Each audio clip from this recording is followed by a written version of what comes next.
Welcome to InfoStream, your daily current. Unsure what to listen to? Turn to us for today's headlines. Stay informed.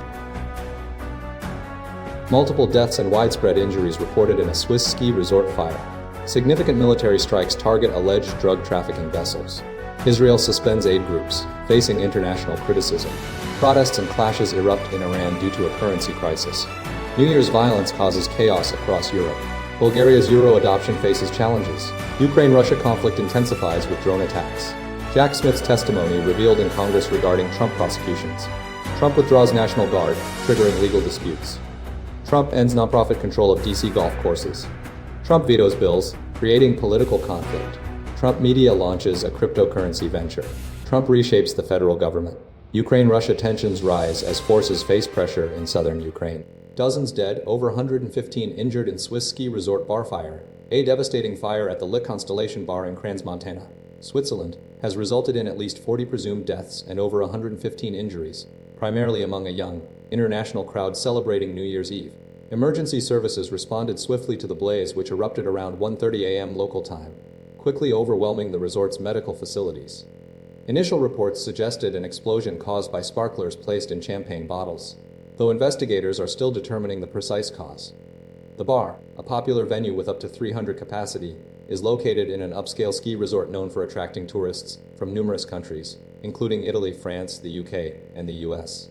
The fire rapidly spread due to the bar's wooden construction, creating a significant hazard. Over 100 people were inside at the time, and many sustained severe burns, necessitating transport to hospitals across Switzerland and abroad, including specialized burn centers in Lausanne and Zurich, as well as Milan, Italy. The sheer number of casualties has stretched the local medical system to its limits. Authorities have ruled out a terrorist attack, focusing instead on investigating the circumstances surrounding the fire. Efforts are underway to identify the victims, a process expected to take weeks due to the severity of the burns.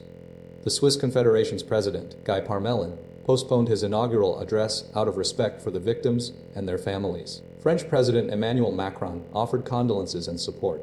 The incident has prompted a large-scale response, with multiple helicopters, ambulances, and medical personnel deployed to the scene. The resort has been closed, and a no-fly zone has been established. Investigations are ongoing, and the focus is on determining the root cause of the fire and ensuring the safety of the remaining injured individuals. The tragedy has underscored the potential dangers associated with large gatherings and the importance of stringent safety protocols. The recovery effort is expected to be extensive, and the long-term impact on the community remains to be seen. U.S. military continues escalating strikes against alleged drug trafficking vessels. Over the past week, the U.S. military has intensified its operations targeting vessels suspected of involvement in drug trafficking, resulting in a significant increase in casualties and vessel sinkings. Beginning in September, the Trump administration has launched a sustained campaign, initially concentrated in the Caribbean Sea, but subsequently shifting focus to the eastern Pacific Ocean due to perceived stronger evidence linking cocaine transport routes. To date, at least 36 vessels have been targeted, with a total of 115 people killed and 6 sunk.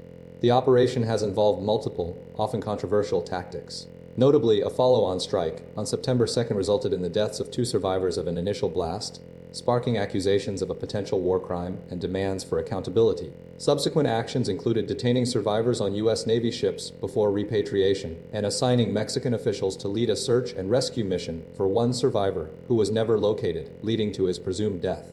Recent strikes have produced a higher death toll. On New Year's Eve, 5 individuals were killed when 2 boats, allegedly operated by designated terrorist organizations, were struck.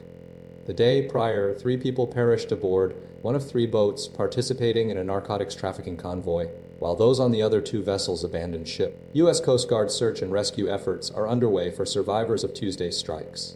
The administration's strategy appears linked to broader pressure campaigns against Venezuela. Officials believe targeting vessels originating from the country, many of which load drugs, will compel Nicolas Maduro to concede. The military has taken out a big facility and implemented a complete blockade of sanctioned oil tankers, actions that have drawn condemnation from Maduro.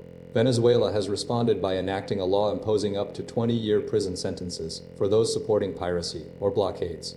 The administration's actions have raised serious questions regarding adherence to international law.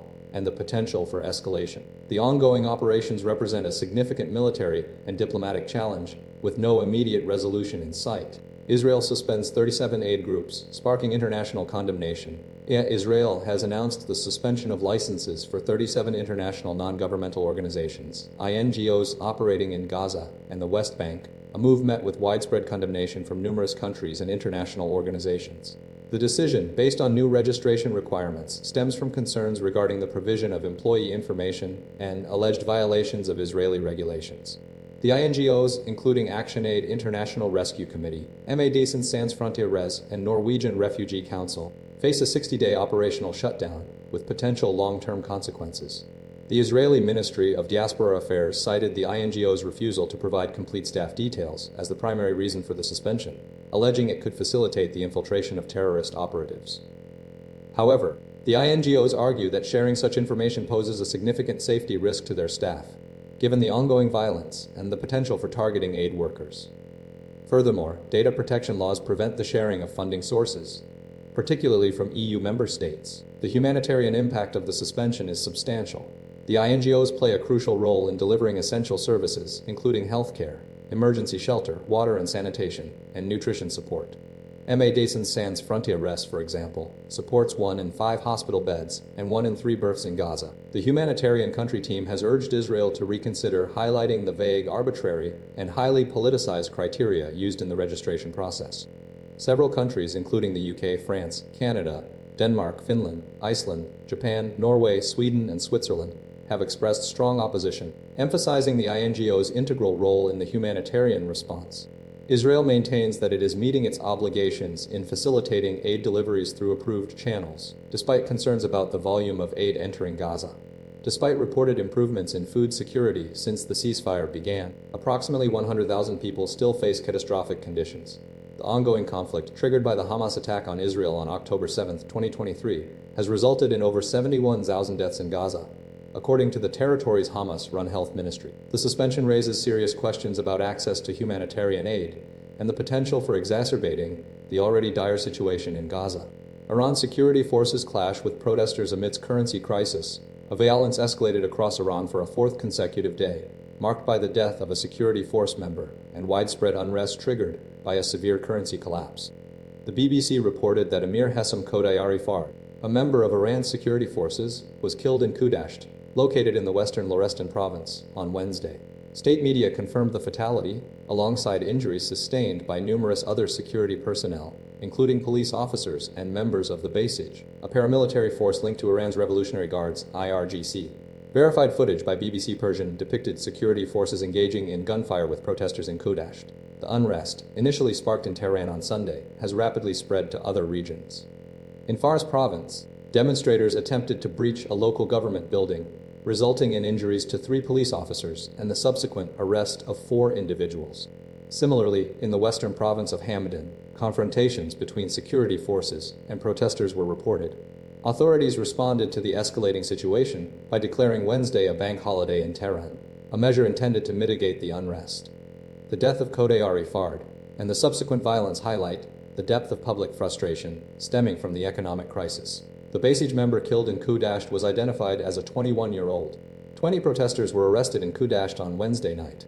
The BBC reports that unrest has been documented in other cities in Iran since protests began. The situation remains volatile, with Iranian authorities struggling to contain the demonstrations and address the underlying economic concerns fueling the public anger. The arrests further indicate a crackdown by security forces. New Year's violence claims lives and sparks chaos across Europe. New Year's Eve celebrations across the Netherlands and Germany were marred by unprecedented violence and tragic fatalities. Dutch police reported an unprecedented amount of violence, directed at officers, primarily through the indiscriminate use of fireworks. The situation escalated to such a degree that authorities described it as an unprecedented event in the country's history. The primary focus of this unrest centered around the Vondelkerk in Amsterdam, a historic 19th century church located overlooking the city's Vondelpark. Tragically, the church was consumed by a massive fire that erupted in the early hours of New Year's Day. The cause of the blaze remains under investigation, adding another layer of complexity to the already chaotic scene.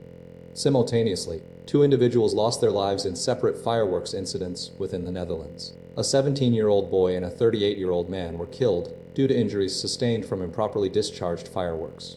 These deaths underscore the dangerous consequences of reckless fireworks use. Across the border in Germany, a similar tragedy unfolded. Local police in Bielefeld confirmed the deaths of two 18-year-old men who perished after setting off homemade fireworks. These events highlight the widespread dangers associated with unauthorized and poorly constructed pyrotechnics. The combined impact of the Vondelkirk fire and the multiple fatalities represents a dark chapter in the European New Year's celebrations. Investigations are ongoing to determine the precise causes of both the fire and the deaths, while authorities are grappling with the scale of the violence and the urgent need for stricter regulations regarding fireworks usage and public safety during festive events.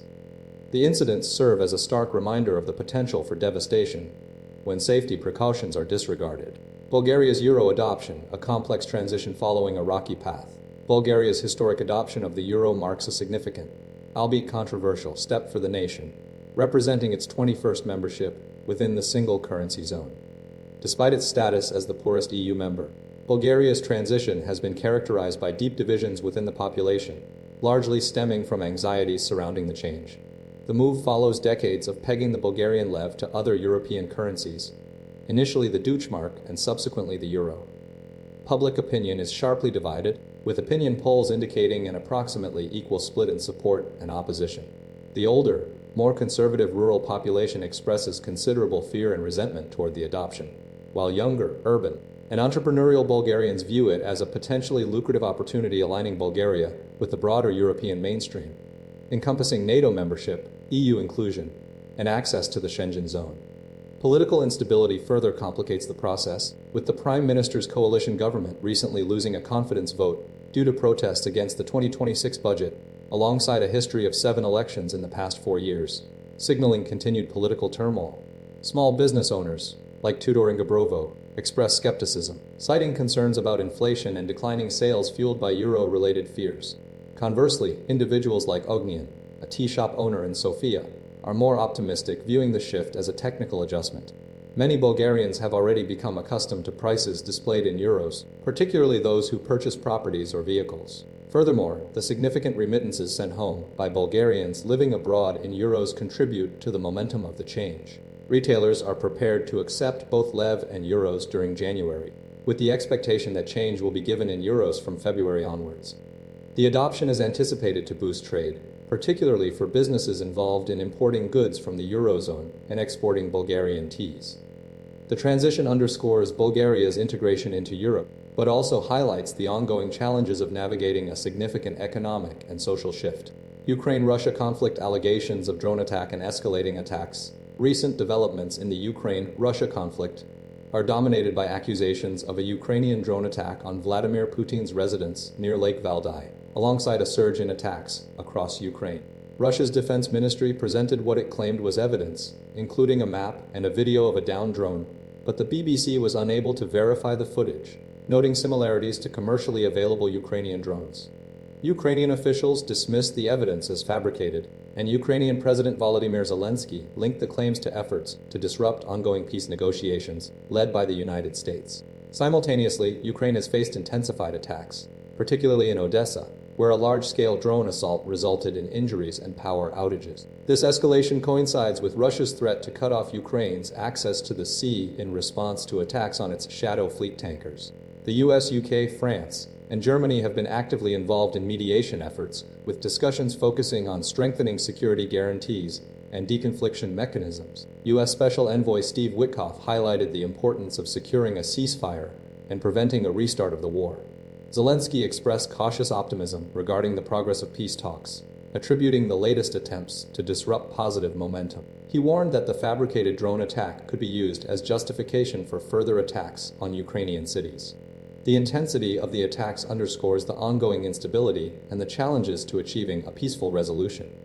Despite these difficulties, diplomatic efforts continue, with key European nations preparing to make concrete commitments to protect Ukraine and ensure a lasting peace. The situation remains fluid, with both sides attempting to gain strategic advantage while the threat of further escalation persists. The recent attacks in Odessa highlight the vulnerability of Ukrainian civilians and the continued disruption of critical infrastructure. Congress releases Jack Smith's testimony about Trump prosecutions. The Justice Department Special Counsel, Jack Smith, released a comprehensive 255-page transcript and accompanying video deposition following a closed-door hearing with the House Judiciary Committee. The hearing, lasting over 8 hours, centered on Smith's two criminal investigations into former President Donald Trump, one concerning the mishandling of classified documents, and the other regarding attempts to overturn the 2020 election. Smith defended his team's actions, asserting that the charges stemmed directly from Trump's actions, an alleged criminal scheme. Key takeaways from Smith's testimony include his insistence that the evidence, particularly regarding the timeline of events surrounding the January 6 Capitol riot, was crucial in demonstrating Trump's obstruction of justice. He highlighted the significance of phone records obtained from members of Congress as evidence of Trump's attempts to delay proceedings. Smith addressed concerns about the legality of obtaining these records, stating he consulted with Justice Department experts and was unaware of any constitutional precedents prohibiting such actions. The investigation into the classified documents at Mar-a-Lago was a significant focus, though Smith was restricted from disclosing details from the second volume of his report due to a court order. He repeatedly emphasized the gravity of Trump's actions and the potential danger posed by his refusal to relinquish classified materials. Smith faced criticism regarding the committee's attempts to portray the investigations as politically motivated weaponization of the justice system. He vehemently denied any bias and affirmed his willingness to pursue similar investigations if a Democratic president were involved. Several former Trump associates, including Rudy Giuliani and Boris Epstein, were interviewed, and Smith acknowledged that some remained uncharged as co-conspirators. He expressed deep concern over the firing of career prosecutors and FBI agents involved in the cases, labeling it a threat to the rule of law. Smith concluded by reiterating his willingness to testify publicly, stating that he and his team had been unfairly vilified. The release of this testimony represents a significant moment in the ongoing legal battles surrounding Trump's actions following the 2020 election. Trump announces National Guard withdrawal, sparks legal battles. The President Donald Trump announced the withdrawal of National Guard troops from several U.S. cities, including Chicago, Los Angeles, and Portland, following a Supreme Court ruling that limited his authority to deploy them for domestic law enforcement purposes. The announcement came after the court blocked his attempt to use the Guard to protect Immigration and Customs Enforcement, EICE agents in Chicago. Trump justified the move by citing significant crime reductions in the cities attributed to the National Guard's presence, framing it as a temporary measure that would be revisited if crime rates increased. He expressed a willingness to reintroduce federal forces in a much different and stronger form should crime escalate, suggesting a potential future deployment. The Supreme Court's decision stemmed from a challenge arguing that the president's power to federalize the National Guard, invoking the ability to utilize it when regular forces cannot execute laws, was not applicable to immigration enforcement. Despite this setback, Trump indicated he could still utilize the Insurrection Act, a 19th century law that would grant him broad authority to deploy regular military forces domestically, a move he previously alluded to during his campaign. A separate National Guard deployment was initiated in New Orleans, focused on security during New Year's celebrations following a deadly attack a year prior. The administration had previously sought to maintain control of the California National Guard, but a federal judge ordered its return to Democratic Governor Gavin Newsom, a decision the Trump administration challenged. The Court of Appeals for the 9th Circuit upheld the lower court's ruling, directing the administration to relinquish control. California Attorney General Rob Bonta condemned the administration's actions, labeling them as political pawns. Illinois Governor J.B. Pritzker similarly criticized the attempt to militarize American cities with the National Guard, asserting that the administration had been defeated in court. The withdrawal from Chicago, Los Angeles, and Portland represents a significant shift in Trump's strategy regarding domestic law enforcement and highlights ongoing legal challenges to his executive authority. Trump administration terminates nonprofits' control over D.C. golf courses. The Trump administration has terminated the management agreement of 3 public Washington, D.C. golf courses held by National Links Trust, a move potentially signaling a broader effort to exert control over local institutions. The Department of the Interior cited defaults in rent payments and a failure to produce a remediation plan as the basis for the termination, claiming National Links Trust had paid $0 in rent during some years.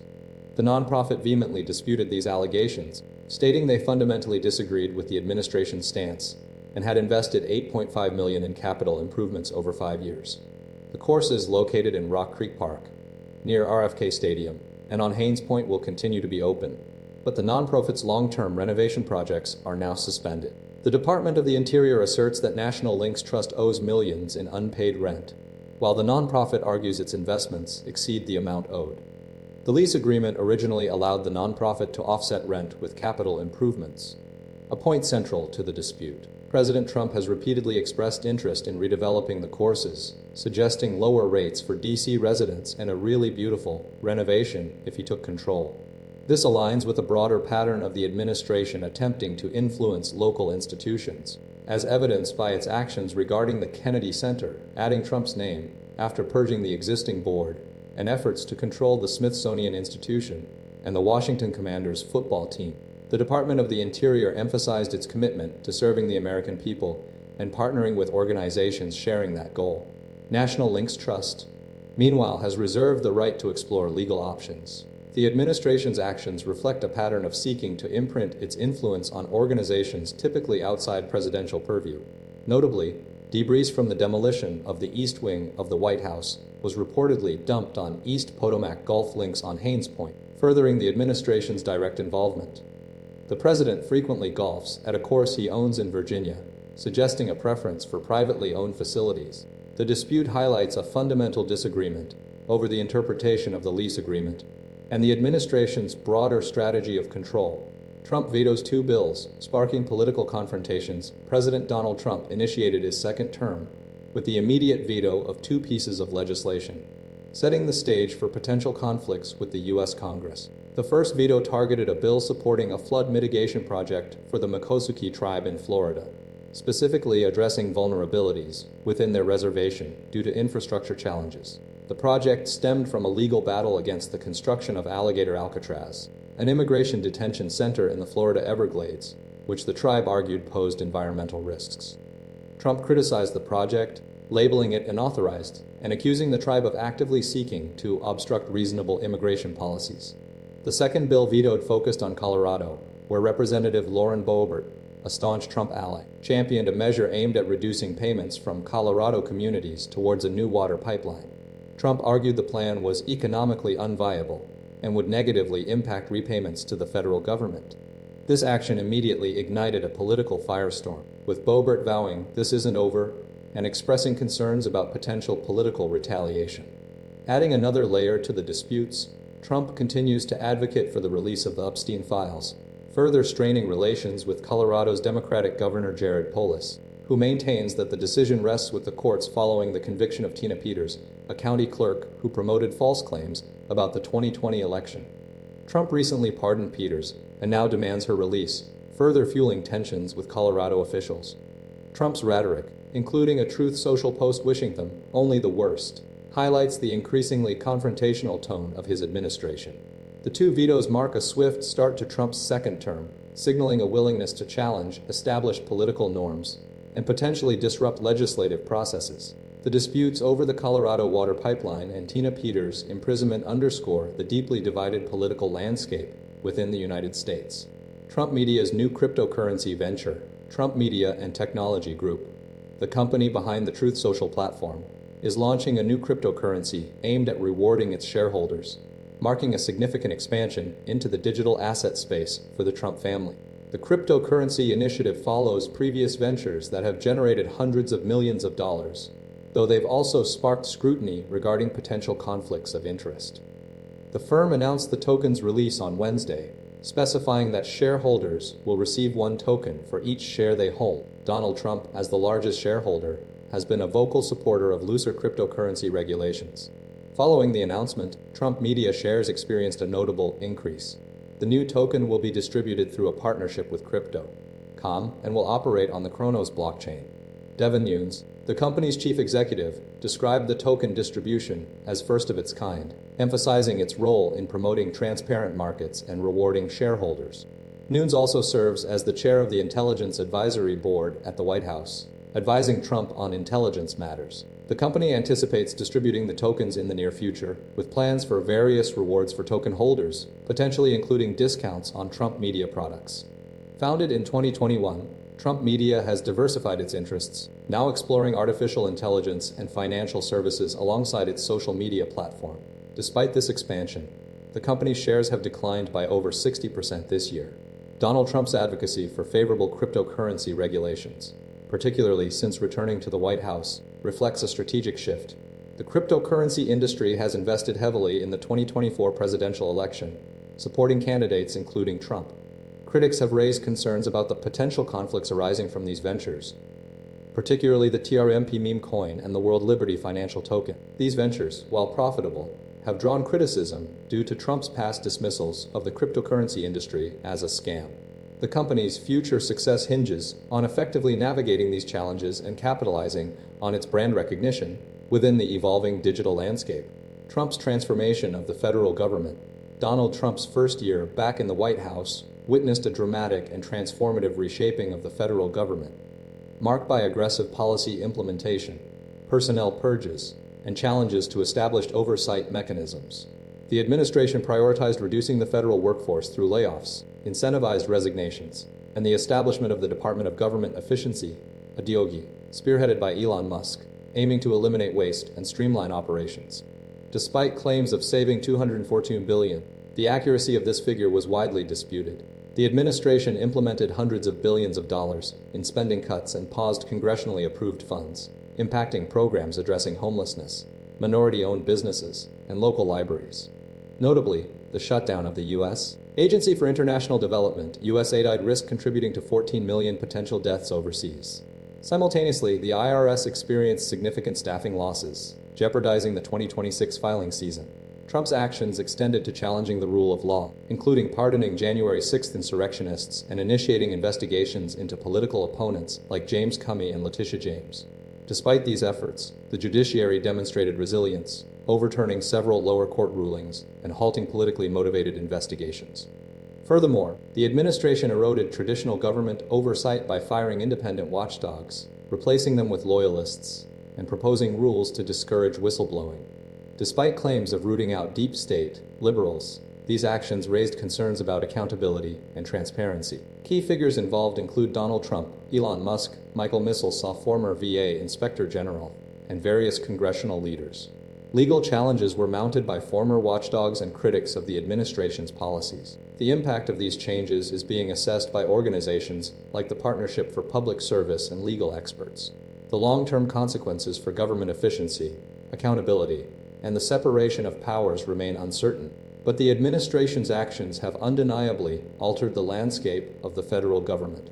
Ukraine-Russia peace talks progress. Amidst escalating tensions, Ukrainian President Volodymyr Zelensky announced that a peace agreement with Russia is 90% complete, emphasizing the critical importance of finalizing the remaining 10% to secure lasting peace for Ukraine and Europe. Simultaneously, Russian President Vladimir Putin declared unwavering support for his troops and reiterated Russia's demand for full control of the Donbas region, a major obstacle in negotiations. Amidst this, Moscow presented evidence, purportedly showing Ukrainian drone attacks targeting Putin's residence in Lake Valdai, though the BBC was unable to verify the footage. This claim prompted the European Union's top diplomat, Kaja Kallas, to dismiss it as a deliberate distraction from peace talks. Zelensky's 20-minute New Year address stressed Ukraine's determination not to sacrifice its sovereignty for the sake of peace, asserting that withdrawal from Donbass would signify the end of the conflict. He acknowledged support from international leaders, particularly highlighting a security guarantee offer from U.S. counterpart Donald Trump, though the implementation timeline remains unclear. Zelensky cautioned against weak agreements, arguing they only fuel continued warfare. Russia's presentation of the alleged drone attack aimed to pressure negotiations. Meanwhile, North Korean leader Kim Jong-un lauded the alliance between Pyongyang and Moscow, alongside praising Russian soldiers fighting in alien lands, indicating continued military support. South Korean officials estimate at least 600 North Korean soldiers have perished during the conflict. The situation remains highly volatile, with both sides engaging in strategic messaging and actions to influence the trajectory of the war and the potential for a negotiated settlement. The Donbas region's fate continues to be the central point of contention, and the verification of the presented evidence will significantly impact the ongoing peace process. Southern Ukrainian forces face mounting pressure. Ukrainian forces are facing intense pressure in the southern region of Ukraine, particularly around Huliaipol. due to a significant manpower disadvantage against Russian forces. Russian advances, spearheaded by infantry groups seeking to breach Ukrainian defenses, have resulted in the capture of over 210 square kilometers within the Dnipropetrovsk and Zaporizhia regions, bolstering Kremlin narratives of territorial expansion. The situation is characterized by a gray zone around Huliapol, with Russian personnel vastly outnumbering Ukrainian troops. Key to the challenge is the Ukrainian military's struggle to mobilize sufficient reinforcements to compensate for heavy losses.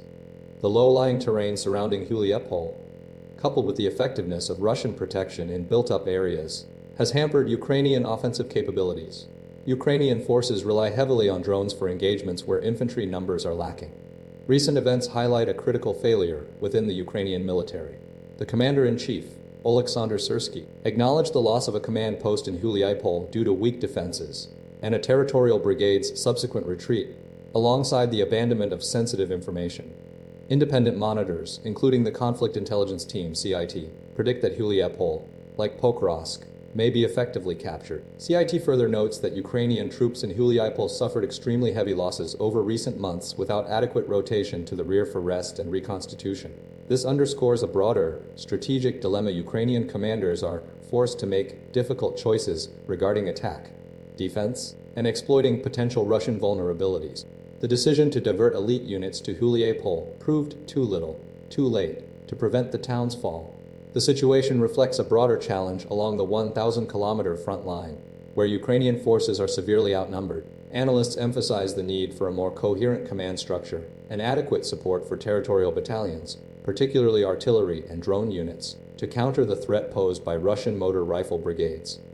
The lack of a consistent approach, compounded by prioritizing defenses in other areas like Pokrovsk and Kupiansk, has exacerbated the worsening situation in the south, demanding immediate strategic adjustments.